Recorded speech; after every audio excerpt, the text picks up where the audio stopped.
Interesting part जहाँ पे हमारा एक्चुअल में टॉपिक शुरू होता है, चैप्टर स्टार्ट होता है। अगला हमारा टॉपिक है प्लांट सेल और एनिमल सेल के दरमियान में डिफरेंसेस क्या क्या होते हैं। ये टॉपिक आपके आईएमएट के सिलेबस में भी है और बड़ा इम्पॉर्टेंट टॉपिक है। इसको थोड़ा सा हम डिटेल में डिस्कस करेंगे। पहले तो मैं आपको ऐसे टॉपिक को थोड़ा सा इंटरेस्टिंग बनाने के लिए थोड़े 2-3 क्वेश्चंस कर लेते हैं। मुझे बताइए, हमारे पास जो प्लांट सेल होता है इसके अंदर जो न्यूक्लियस होता है वो पेरिफ्री पे होता है, and why is that so?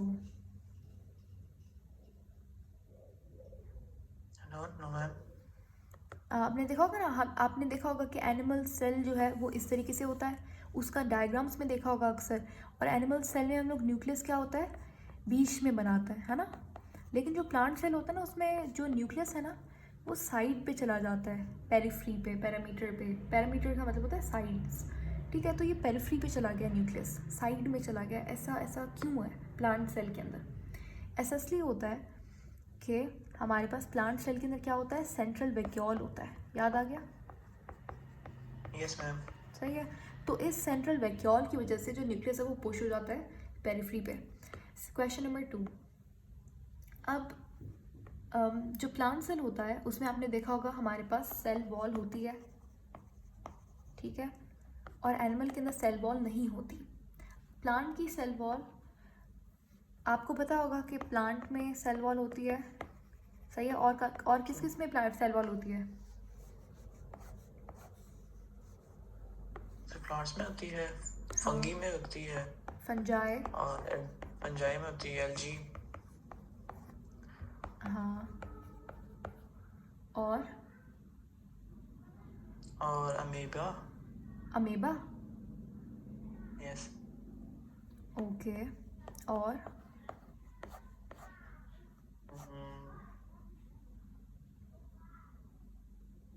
Bacteria में होती है सेल वॉल, बैक्टीरिया में भी, यस मैम। ठीक है। बैक्टीरिया, फिर आप सीधा ही प्रोकैरियोट्स बोल दें, बेहतर रहेगा।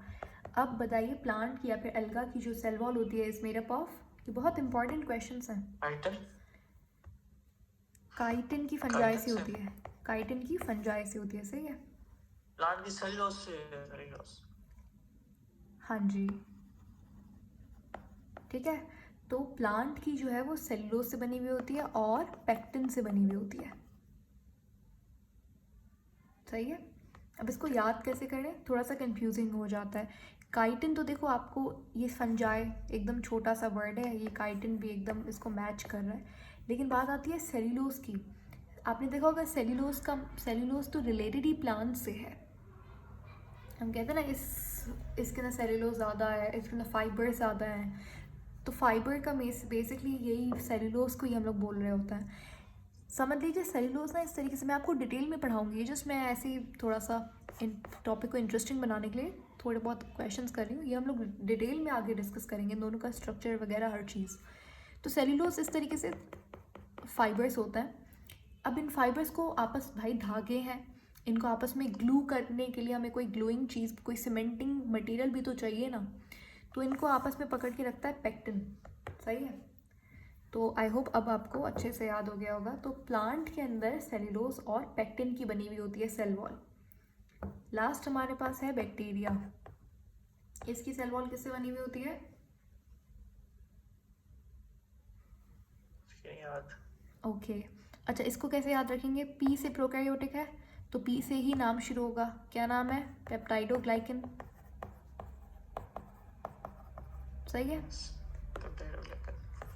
पी से पेप्टाइडोग्लाइकन, पी से प्रोकैरियोटिक, याद हो गया। पेप्टाइडोग्लाइकन का दूसरा नाम है, ये पूछा गया एमडीकैट में, तो 2-3 बार ये क्वेश्चन आया है, म्यूरीन, ठीक है। Peptidoglycan is also known as murein, ठीक हो गया। तो ये 3 नाम, आपने 2 से 3 नाम है, कोई मुश्किल बात नहीं है। अगर मुझे याद हो सकता है आपको भी बहुत आसानी से याद हो सकता है। प्लांट का बना हुआ होता है सेल्यूलोज और पेक्टिन से, फंजाई की सेल वॉल बनी हुई होती है काइटिन से, बैक्टीरिया या फिर प्रोकैरियोट्स की सेल वॉल बनी हुई होती है पेप्टाइडोग्लाइकन से, जिसको आप म्यूरीन भी बोलते हैं। सही हो गया? सही है। अच्छा, यहाँ पे पता नहीं, मैं जब पढ़ाती हूँ तो मुझे ना पास्ट पेपर्स के इतने सारे क्वेश्चंस दिमाग में आ रहे होते हैं, आई थिंक टॉपिक से मतलब टॉपिक को पढ़ना उससे ज़्यादा इम्पॉर्टेंट है क्वेश्चंस को सॉल्व करना। हम लोग टॉपिक पढ़ लेते हैं लेकिन हमें जब एमसीक्यूज करने बैठते हैं तो हमें एमसीक्यूज सॉल्व नहीं होते। सो इसीलिए मुझे टॉपिक से पढ़ाना तो है वो, लेकिन उससे ज़्यादा इम्पॉर्टेंट मुझे लगता है क्वेश्चन सॉल्व करना। आपको ट्रिक आनी चाहिए या फिर questions are like for me questions are very important. तो इसीलिए मैं अगर बीच बीच में कहीं क्वेश्चंस पे निकल जाऊँ तो मुझे बता दीजिएगा कि okay let's go to the topic, and I am sorry if you don't really if you are not really comfortable with it.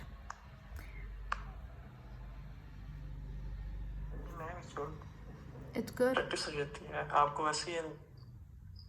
Yes ma'am. Okay. Yeah, I feel like questions are more important than the lecture itself. तो then हम लोग, तो इसीलिए मैं ये आपसे इसीलिए बोल रही थी क्योंकि मुझे अभी इससे रिलेटेड एक सवाल आ गया था। क्वेश्चन था ये मेरे ख्याल से MTCAT इनका क्वेश्चन था, UHS का सवाल था कि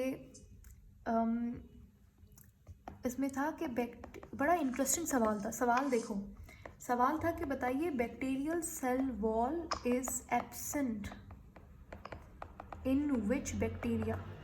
क्या क्वेश्चन है ना। वो पूछ रहा है बताओ बैक्टीरियल सेल वॉल कौन से बैक्टीरिया में नहीं होती। तो पहले तो आपको सोचना होगा अरे ऐसा भी होता है, बिल्कुल होता है।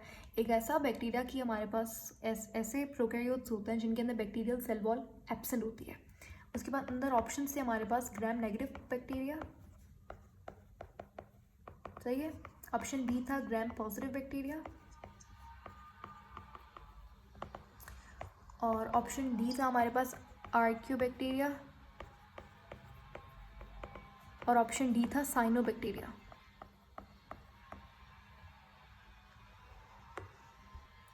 ये क्वेश्चन आपने होमवर्क में लेना है, इसको थोड़ा सा देखना है, गूगल पे सर्च करेंगे आ जाएगा, बट आई वांट कि आप मुझे इसका आंसर दें, सही है। जो ग्राम नेगेटिव में होगा इसका ना। ग्राम नेगेटिव में नहीं, ग्राम नेगेटिव में होती है, साइनोबैक्टीरिया में नहीं होती। इसको आप देखेंगे, ठीक है। ये आपका होमवर्क है, आपने करना है। ऐसे तो आप चारों ऑप्शंस बोल देंगे इसमें, लेकिन खैर ग्राम नेगेटिव में नहीं होती। बाकी साइनोबैक्टीरिया मुझे नहीं पता, आप देखिएगा, सही है। ठीक है मैम। ओके, अब हम लोग चलते हैं एक्चुअली टॉपिक पे, जो कि था टॉपिक रह गया हमारा plant cell and animal cell. यहाँ पे मेरे पास बहुत अच्छा एक लिखा हुआ है इन्होंने, और ये इतना मज़े का लिखा हुआ है, इट्स लाइक वेरी, आपको हर चीज़ यहाँ पे मेंशन्ड है। तो देखो मैं एक्सप्लेन भी कर दूँगी आपको। वो कहता है कि ये हमारे पास पूरा एक डिटेल्ड डिफ्रेंशिएशन है प्लांट और एनिमल सेल पे। आपकी आवाज़ हो रही है जी, आपकी आवाज़ ब्रेक हो रही है। हाँ वो हो सकता है ऐसा, पाकिस्तान में इंटरनेट कनेक्शन बहुत ही कोई बैड कंडीशन है उसकी अभी। अब आ रही है? Yes ma'am. ओके, अगर ऐसा हो तो मुझे बता दीजिएगा। अच्छा, तो शुरू करते हैं। पहला हमारा पॉइंट ये है कि देखो हमारे पास जो एनिमल सेल है, oh my God just a second. अच्छा, वो कहता है कि देखो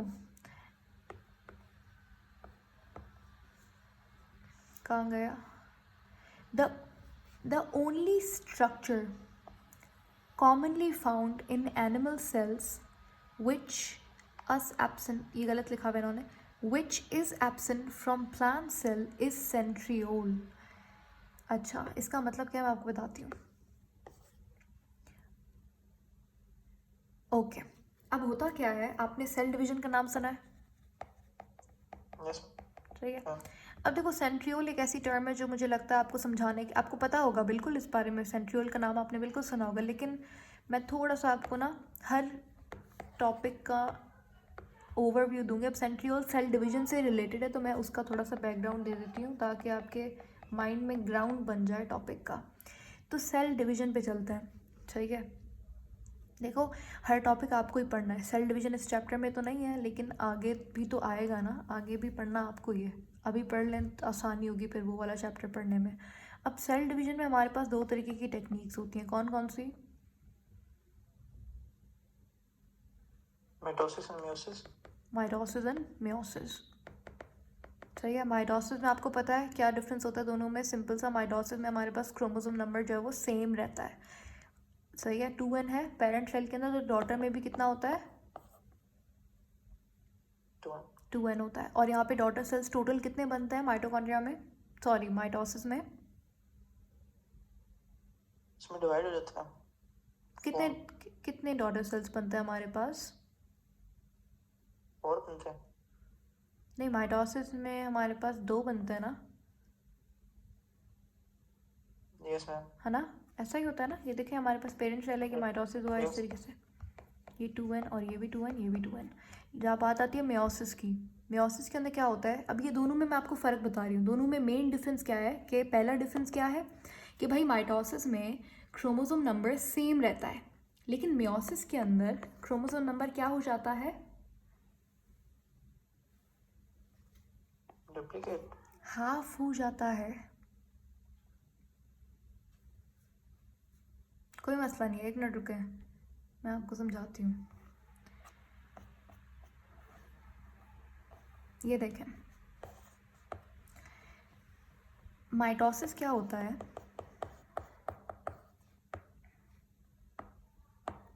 माइटोसिस के अंदर हमारे पास, माइटोसिस हमारे हर सेल के अंदर होता है, सही है। हर सेल का मतलब क्या है? जितना भी हमारी बॉडी के अंदर सोमैटिक सेल है। देखो सेल 2 तरीके का होता है, बिल्कुल ज़ीरो से शुरू करता है, सही है। मुझे लगता है बेसिक्स बड़ा इंपॉर्टेंट है। तो देखो सेल हमारे पास, हमारी ह्यूमन बॉडी की बात करते हैं, सेल हमारी बॉडी में 2 तरीके का होता है। एक होता है सोमैटिक सेल, सही है।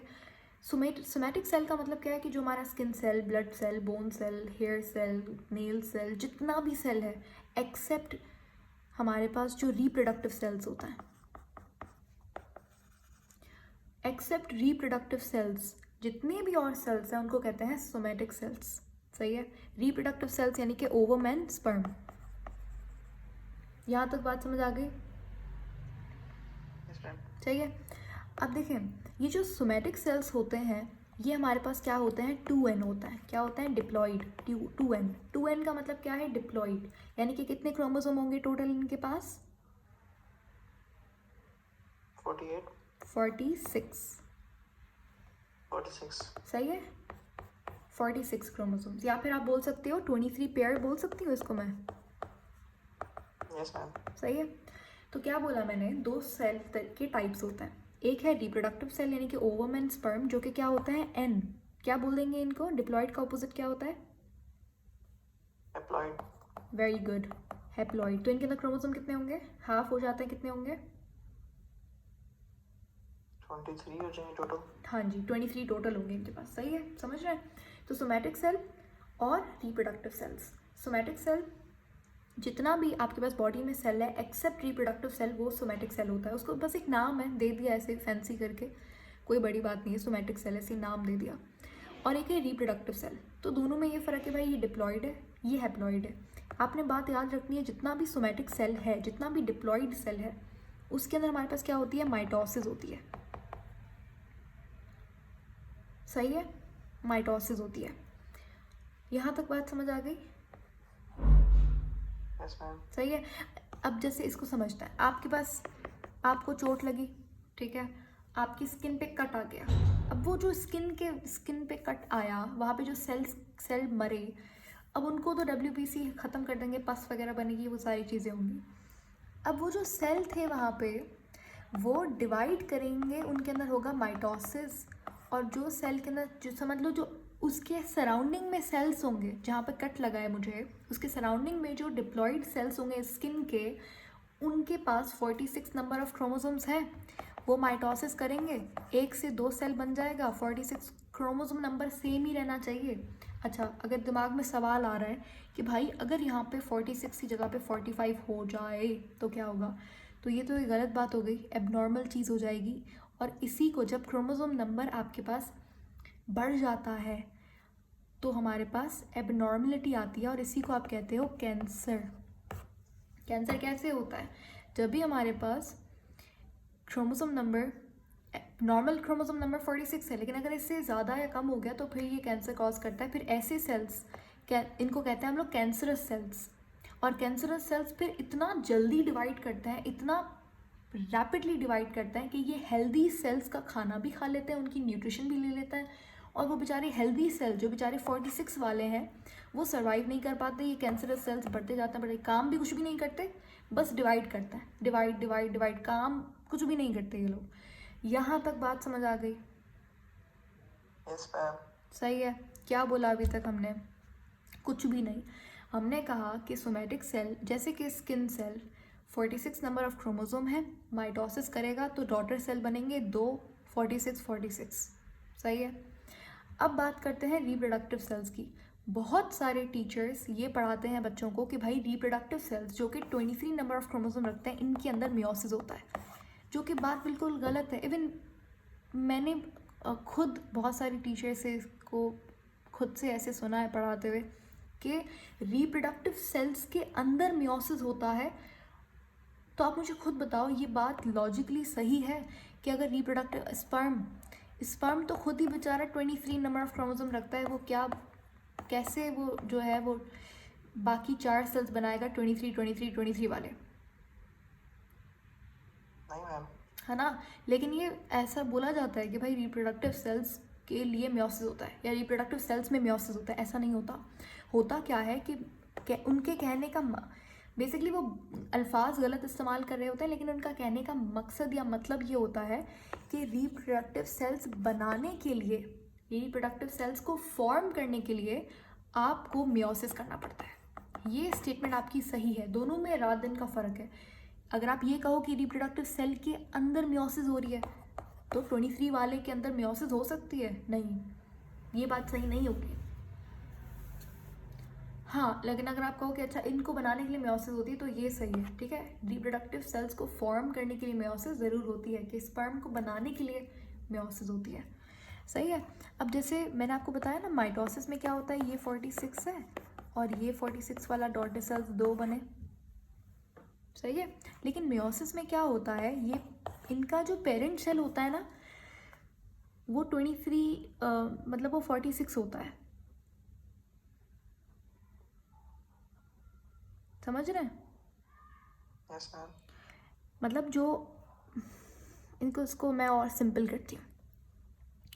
आपको पता है अब ये सारे चैप्टर्स की बातें ना क्लाइड हो रही हैं। अगर आपने थोड़ा सा भी पीछे पढ़ा हो कभी आपने रिप्रोडक्टिव सिस्टम, तो आपको पता होगा कि हमारे पास स्पर्म को बनाने के लिए इसका जो पेरेंट सेल होता है वो उसका नाम क्या होता है? ये बहुत इंपॉर्टेंट क्वेश्चन है। स्पर्म को बनाने के लिए उसका पेरेंट सेल, कौन से सेल्स डिवाइड करते हैं फिर स्पर्म बनता है, कौन से सेल्स में मियोसिस होता है फिर स्पर्म बनता है। ऐसा नहीं होता कि कोई भी सोमैटिक सेल उठ के स्पर्म बना देगा। स्किन सेल से कभी भी रिप्रोडक्टिव सेल्स नहीं बन सकते। ऐसा ही होता है ना, कुछ सेल्स हैं उनसे ही स्पर्म बनेगा, कुछ स्पेसिफिक सेल्स हैं फीमेल बॉडी के, तो उनसे ही ओवम बनेगा। तो जो पेरेंट सेल होता है स्पर्म का, इसका नाम आपने याद रखना है, स्पर्मेटोगोनिया,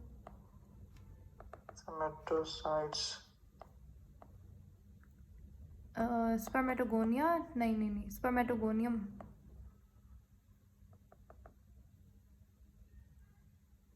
स्पर्मेटोसाइट्स आप बिल्कुल ठीक कह रहे हैं। स्पर्मेटोसाइट्स थोड़ी देर बाद बनते हैं, यानी कि इनका पूरा हम लोग आगे रिप्रोडक्टिव सिस्टम के अंदर पढ़ेंगे। स्पर्म फॉर्मेशन हमारे पास पूरी एक स्टेप बाय स्टेप प्रोसेस होता है। तो स्पर्मेटोसाइट्स सेकंड स्टेप पे बनते हैं। इससे पहले हमारे पास जो पेरेंट सेल होता है वो होता है स्पर्मेटोगोनियम, मेरे ख्याल से। हाँ जी, स्पर्मेटोगोनियम ही होता है, स्पर्मेटोगोनियम। ठीक है, इसको मैं फिर भी कंफर्म कर लूँगी। तो स्पर्मेटोगोनियम डिवाइड करता है अब देखो मैं जो आपको बताना चाह रही हूँ ना, मियोसिस कैसे होता है, वो आप कॉन्सेप्ट ले लें इस बात का। बहुत बेसिक कॉन्सेप्ट है। हमारे पास जो पेरेंट, समझ लीजिए हम लोग स्पर्म बना रहे हैं। अब 46 नंबर ऑफ क्रोमोसोम्स हैं। किसके अंदर पेरेंट सेल कौन सा? स्पर्मेटोगोनियम।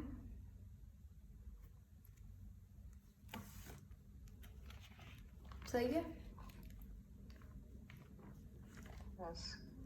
अच्छा मुझे एक बात बताएं कि आपको ये समझ आ रहा है? मुझे लग रहा है थोड़ा सा हम लोग वहाँ पे चले गए। यस मैम, समझ आ रहा है मुझे। ओके, नहीं मुझे ऐसा लग रहा है कि कहीं हम लोग ऐसा तो नहीं है सारी चीज़ें मिक्स हो रही हैं। नहीं। ओके, थैंक गॉड, क्योंकि मुझे अब देखो हमें समझना तो सेंट्रियोल था, लेकिन क्योंकि मैंने लगा सेंट्रियोल जो है वो सेल डिवीजन से रिलेटेड है, क्योंकि ये बातें आपको आहिस्ता आहिस्ता आगे जाके बहुत काम आएंगी हर चैप्टर में। मैं आपको बेसिक्स दे रही हूँ बहुत एकदम, जो अक्सर स्कूल्स में नहीं पढ़ाया जाता, और मुझे लगता है ये बड़ा इम्पॉर्टेंट है। खैर, मुझे आपको ना समझ आया, कन्फ्यूजन हो तो मुझे स्टॉप करके पूछ लीजिएगा जो भी क्वेश्चन आपके दिमाग में है। मैम सही है। अच्छा, मैं बता रही थी कि मियोसिस, हम लोग समझ लीजिए हमारी बॉडी रिप्रोडक्टिव सेल्स कैसे बनाती है। स्पर्म सेल्स को फॉर्म करने के लिए जो पेरेंट सेल होता है वो स्पर्मेटोगोनियम है। स्पर्मेटोगोनियम, अच्छा ये मज़े की बात है, स्पर्मेटोगोनियम खुद डिप्लॉयड होता है मियोसिस करने के लिए। जो सेल है ना, वो जो पेरेंट सेल है वो 46 ही होता है। ये पॉइंट क्लियर हुआ आपको? मैंने क्या बोला अभी? यस मैम, जो स्पर्मेटोगोनिया होता है वो नंबर ऑफ क्रोमोसोम्स में 46 होते हैं, इसलिए वो हाँ डिप्लॉयड है। हाँ जी, लेकिन जो फॉर्मेशन आगे करेगा वो डिप्लॉयड करेगा। हाँ एग्जैक्टली, मतलब ठीक है, दिमाग आपका चल रहा है, खुला हुआ है दिमाग। तो अब देखें ये 46 है आपके पास। अब इसमें क्या होगा, हमारे पास मियोसिस दो पार्ट्स में होती है, मियोसिस 1 और मियोसिस 2। मियोसिस 1 के अंदर दो सेल बनते हैं, 23 वाले।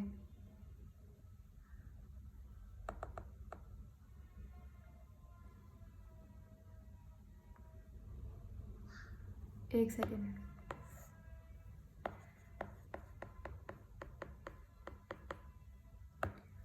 हाँ आई एम सॉरी, मियोसिस 1 के अंदर 23 बनेगा।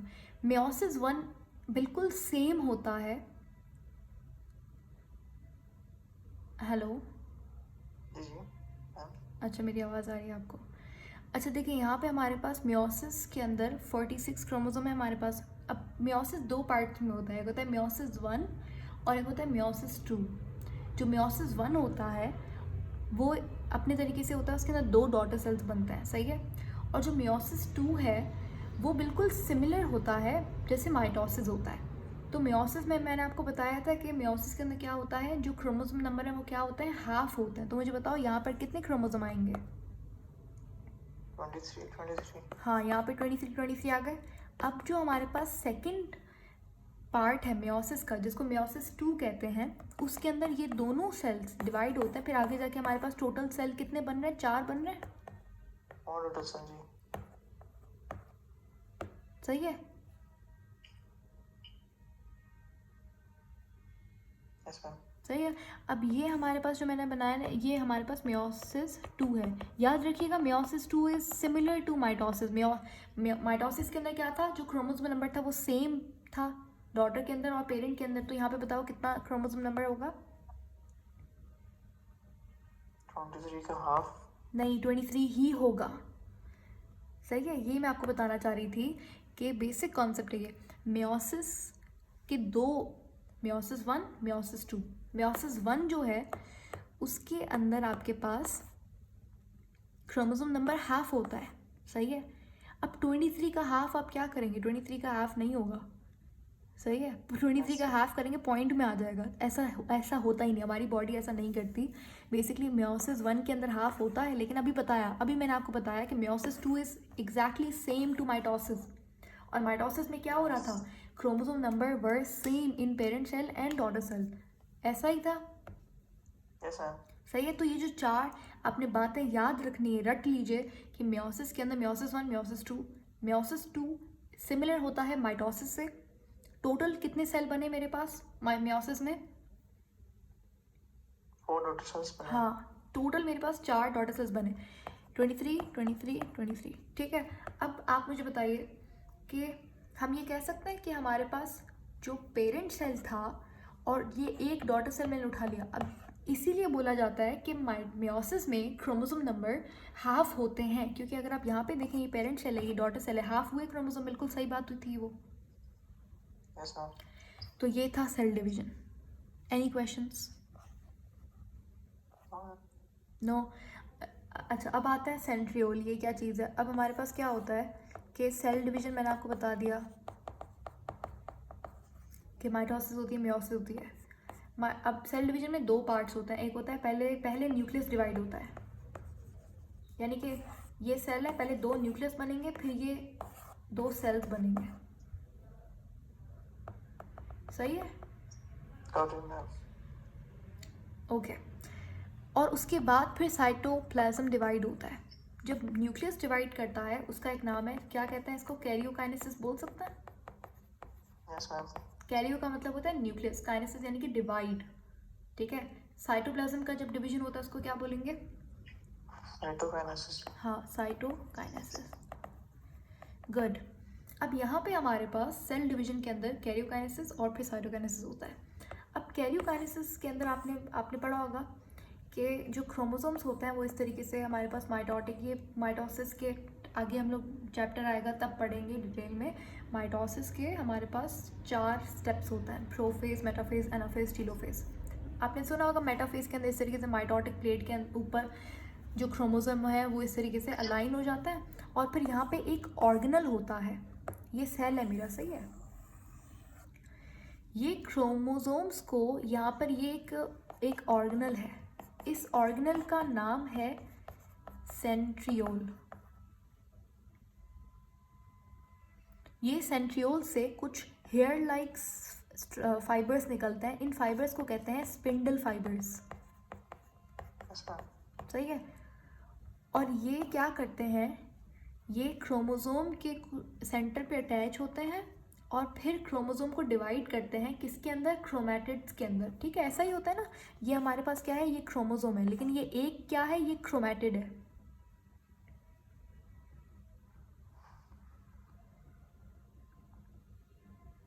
सही है? Ma'am chromatin.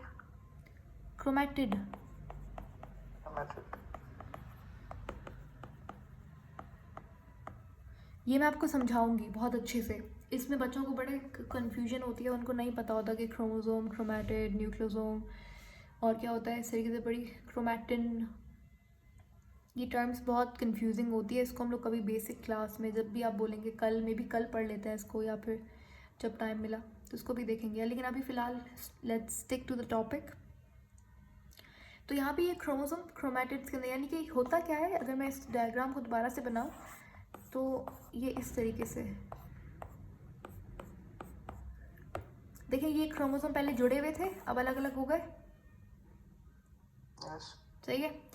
आपने स्पिंडल फाइबर्स का नाम सुना होगा। तो ये स्पिंडल फाइबर्स जहाँ से निकलते हैं ना, उसको हम लोग सेंट्रियोल कहते हैं। Centriole is a organelle which helps in what? Which helps in chromosome separation, या फिर विच हेल्प्स इन कैरियोकाइनेसिस। या फिर और सिंपल कर लें, centriole is an organelle which helps in cell division. सही है? अच्छा, एक सवाल था मेरा कि ये जो स्पिंडल फाइबर मैंने आपको बताया, ये स्पिंडल फाइबर अटैच होते हैं क्रोमोसोम के ऊपर, कुछ प्रोटीन्स लगे हुए होते हैं। उन प्रोटीन्स का नाम क्या होता है? जिस जगह पे स्पिंडल फाइबर आके अटैच होगा उस प्रोटीन पे, उस प्रोटीन का नाम क्या है?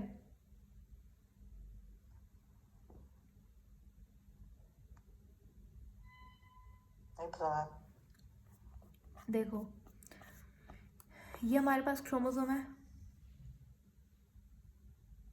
यस। सही, यस और नो? ओके। ये हमारे पास क्रोमोसोम का सेंटर है। क्रोमोसोम का ये जो सेंटर है जहाँ पे कॉन्स्ट्रिक्शन समझते हैं, जहाँ पे कॉन्स्ट्रिक्ट हुआ हुआ है क्रोमोसोम, सिकुड़ा हुआ है, यहीं पे कॉन्स्ट्रिक्शन हुई हुई है।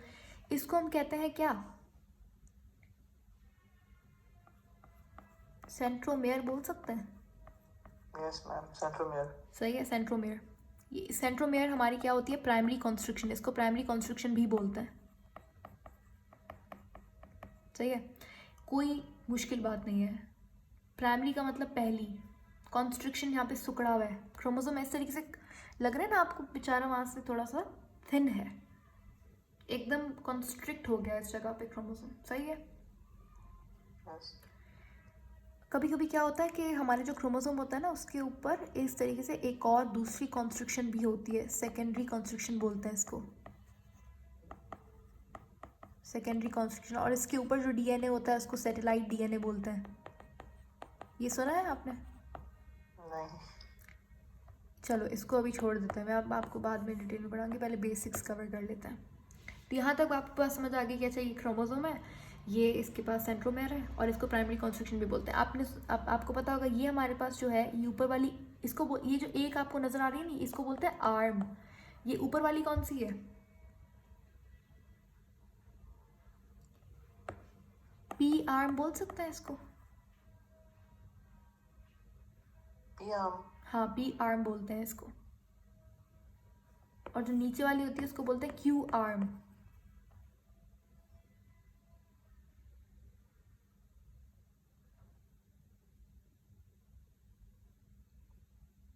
मैम ये एब्रीविएशन है या बोलते हैं इस तरह इसको? बोलते ही इस तरह है, ठीक है। इसका इस तरीके से नाम, ऐसे ही नाम रख दिया गया, जब पी आर्म और क्यू आर्म, ये एब्रीविएशन नहीं है इसका, कुछ भी वो नहीं है, ठीक है। अच्छा, आपने क्रोमोसोम के टाइप्स भी पढ़े होंगे, है ना, किसी किसी में पी आर्म बड़ी होती है, वो हमारे पास टाइप्स होते हैं, ये भी मैं आपको बाद में पढ़ाऊंगी। आपने सुना होगा ना हमारे पास टाइप्स होते हैं, कौन कितने 4 टाइप्स होते हैं ना क्रोमोसोम के, on the basis of the centromere position. Yes ma'am. क्या नाम होते हैं उनके? न्यूक्लियोटाइड्स होते हैं मेरे ख्याल से। नहीं, न्यूक्लियोटाइड्स नहीं बेटा, हमारे पास इस तरीके से नहीं होते। एक ये होता है क्रोमोसोम, फिर उसके बाद ये होता है, थोड़ा सा हमारे पास पोजीशन इस तरीके से होती है, फिर ये होता है, फिर ये ऐसे, ये 4 टाइप्स होते हैं।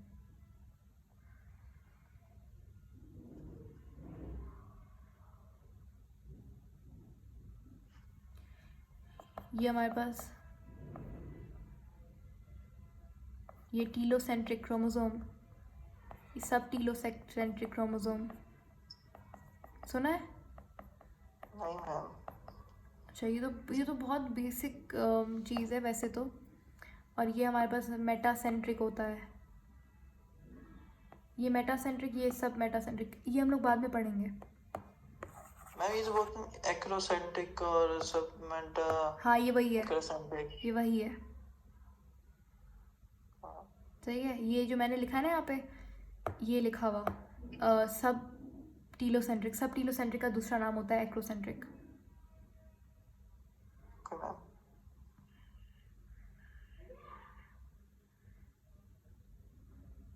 पहला वाला आई एम नॉट श्योर इसका नाम क्या, एक्रोसेंट्रिक, मेटासेंट्रिक, ऐसे नहीं होता, मेटासेंट्रिक, सब मेटासेंट्रिक, एक्रोसेंट्रिक, टीलोसेंट्रिक, ये होता है सीक्वेंस।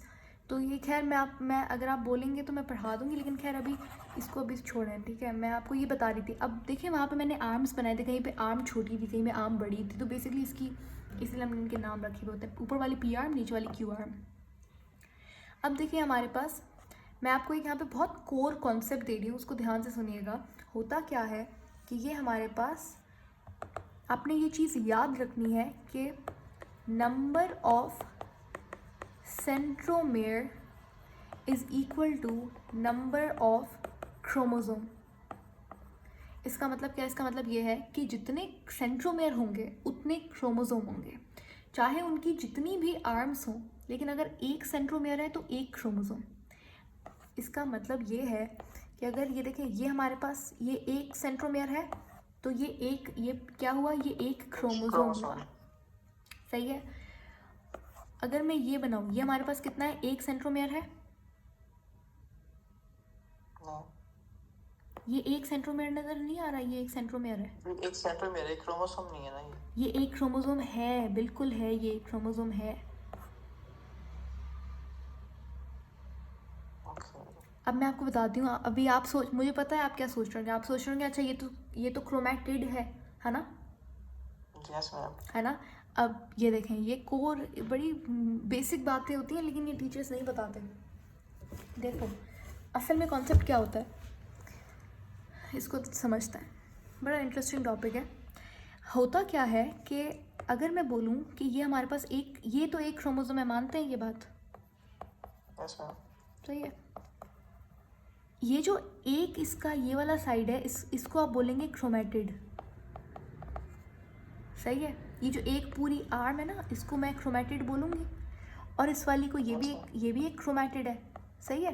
2 क्रोमैटिड मिलकर एक क्रोमोसोम बनाते हैं, ये बात बिल्कुल ठीक है, सही है, लेकिन ये दोनों देखो ना, ये दोनों क्रोमैटिड्स के पास एक ही सेंट्रोमेयर है। सेंट्रोमेयर तो एक ही है ना, यस मैम। तो ये एक क्रोमोसोम ही हुआ। और ये क्रोमैटिड्स आपस में मिली हुई क्यों है? क्योंकि इनके पास सेम इंफॉर्मेशन है, इसीलिए इनको क्या बोलते हैं? सिस्टर क्रोमैटिड्स बोल सकते हैं। यस। सही है। अगर मैं इस तरीके से बनाऊं तो ये दोनों आपस में क्या है? सिस्टर क्रोमैटिड्स हैं। अगर मैं पूछूं ये और ये क्या है? ये नहीं है। ये सिस्टर क्रोमैटिड्स थोड़ी हैं, ये आपस में थोड़ी ज्वाइंट है। ये इसके साथ ज्वाइंट है, ये दोनों सिस्टर हैं। ये दोनों, ये देखें, ये और ये क्या है? ये नॉन सिस्टर हैं। ब्रदर है। नहीं, ब्रदर नहीं होता, नॉन सिस्टर है ये सिस्टर ऐसे रख दिया इन्होंने नाम, लेकिन सिस्टर का मतलब बेसिकली ये होता है कि अगर दोनों, देखो ना, दोनों क्रोमैटिड्स के अंदर सेम इन्फॉर्मेशन थी तभी तो जाके वो जुड़ी। बिल्कुल जी, बिल्कुल मैम। मुझे समझ नहीं आया। मैंने कहा बिल्कुल ऐसे ही है। हाँ जी, हाँ। ओके, तो बिल्कुल यही बात है। ये हमारे पास ये एक आर्म है, ये एक आर्म है, सही है। ये एक क्रोमैटिड, दोनों में सेम इन्फॉर्मेशन थी तभी ये जुड़ी आपस में जाके, तो इनको बोलते हैं सिस्टर क्रोमैटिड। ये इनके पास एक सेंट्रोमेयर है, सही है। तो ये एक क्रोमोसोम है, सही है। ये दोनों आर्म सिस्टर क्रोमैटिड्स हैं। ये दोनों आपस में क्या है? ये नॉन सिस्टर है।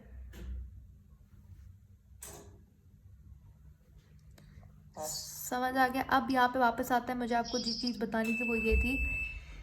अच्छा, ये हमारे पास एक ही क्रोमोसोम है। अच्छा, अगर मैं आपसे पूछूं कि ये कितने क्रोमोसोम है? एक क्रोमोसोम है। ये एक क्रोमोसोम है।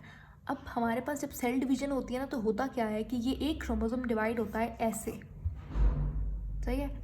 अभी इसको मैं क्या बोलूँ? देखो, इसके पास सेंट्रोमेयर नहीं है, ये अभी सिर्फ एक इसकी आर्म है। इसकी आर्म, जो ये क्रोमोसोम था, ये डिवाइड हो गया दो अलग अलग अपनी आर्म्स में, सही है। तो अब मैं इसको तो मैं क्रोमैटिड बोल सकती हूँ ना, इसके पास सेंट्रोमेयर तो है ही नहीं।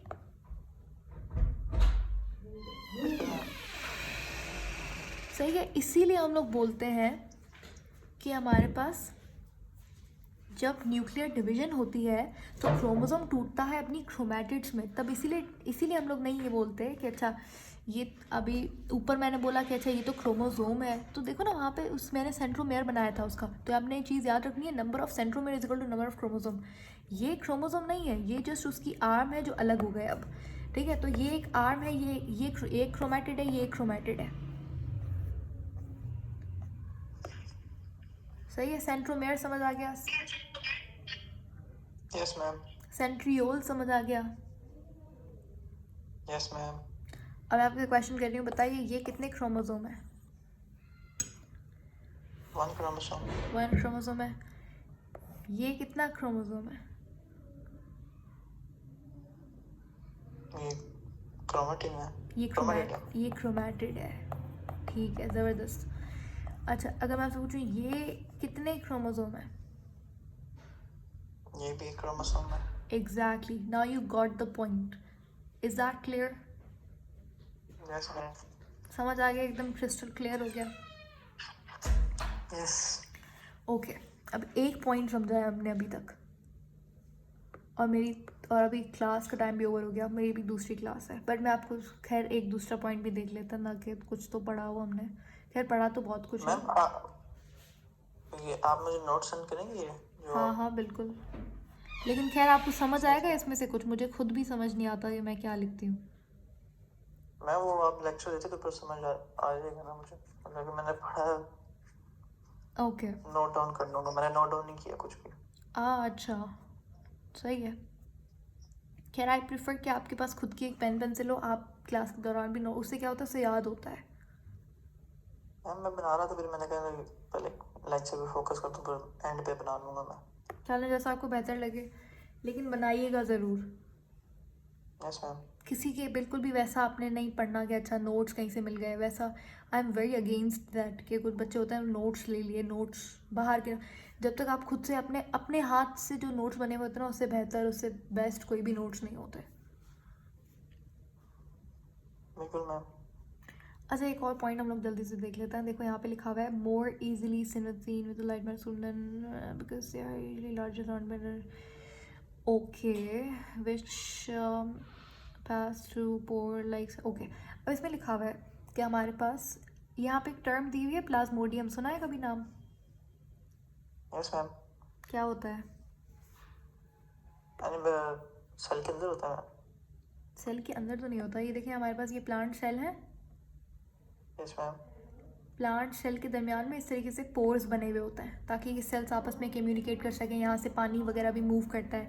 ये जो पोर लाइक स्ट्रक्चर्स बने हुए हैं ना, दो सेल वॉल, दो, ये एक सेल, ये दूसरा सेल, नेबरिंग सेल्स बोल सकते हैं इनको। दो नेबरिंग सेल्स के दरमियान में जो वॉल के सेल वॉल के अंदर ये जो सुराख बने हुए हैं, इनको प्लाज्मोडियम कहते हैं।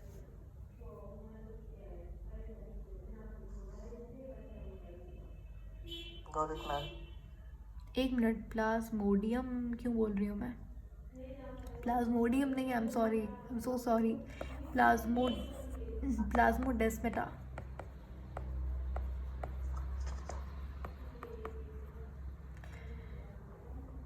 I am so sorry. Plasmodium आपने बिल्कुल ठीक कहा था। प्लाज्मोडियम सेल के अंदर होता है, वो अलग चीज़ है। प्लाज्मोडेस्मेटा। प्लाज्मोडेस्मेटा।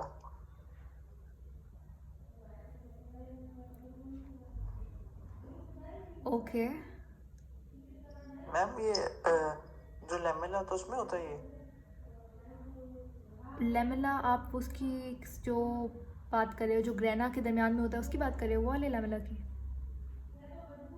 यस मैम, जो सेल वॉल में जो होती है। नहीं, आप इसको सिंपल इस तरीके से समझें कि अच्छा, बेसिकली लेमेला किसको बोलते हैं? लेमेला किसी भी दो स्ट्रक्चर के दरमियान में जब एक ऐसा स्ट्रक्चर जो दो स्ट्रक्चर्स को कनेक्ट करता है ना, उसको लेमेला कहते हैं। उस नेटवर्क को लेमेला कहता है। अब लेमेला तो हमारे पास, जैसे आपने पढ़ा होगा कि ये हमारे पास एक क्लोरोप्लास्ट है। क्लोरोप्लास्ट में आपने सुना होगा थैलेकॉइड होता है और इसको ग्रेना बोलते हैं। ये थैलेकॉइड जब दूसरे थैलेकॉइड से कनेक्टेड होता है, इसको लेमेला बोलते हैं। तो एक तो लेमेला ये होता है। तो सेल वॉल के अंदर भी इस तरीके से स्ट्रक्चर होता है, इसको भी लेमेला कहता है। लेकिन इसको आप सिंपल करके समझें प्लाज्मोडेस्मेटा को। ये मेरे पास क्या है? ये मेरे पास दो प्लांट सेल हैं।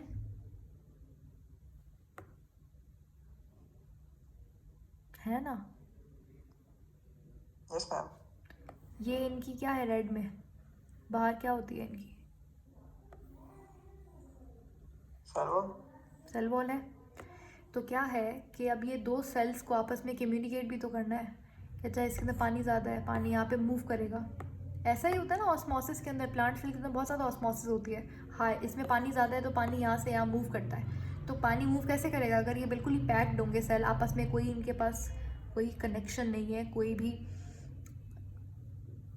सही है। तो अब जैसे ये दो कमरे हैं, इनके अंदर इसका पानी मुझे यहाँ पे पहुँचाना है, कोई मुझे पाइप वगैरह तो कुछ चाहिए ना। तो इसीलिए ऐसा ही होता है प्लांट के सेल के दरमियान में ना, सेल वॉल में पोर्स होता है इस तरीके से। इन स्ट्रक्चर्स को प्लाज्मोडेस्मेटा बोलते हैं। ठीक है, इससे सेल आपस में कम्युनिकेट करते हैं और ये बड़ा इंपॉर्टेंट होता है। जंक्शंस होते हैं बेसिकली सेल वॉल में, साइटोप्लाज्मिक कनेक्शन। ये साइटोप्लाज्मिक कनेक्शन यानी कि यहाँ के साइटोप्लाज्म की कोई चीज़ इसके साइटोप्लाज्म में जा सकती है थ्रू व्हाट? Through plasmodesmata.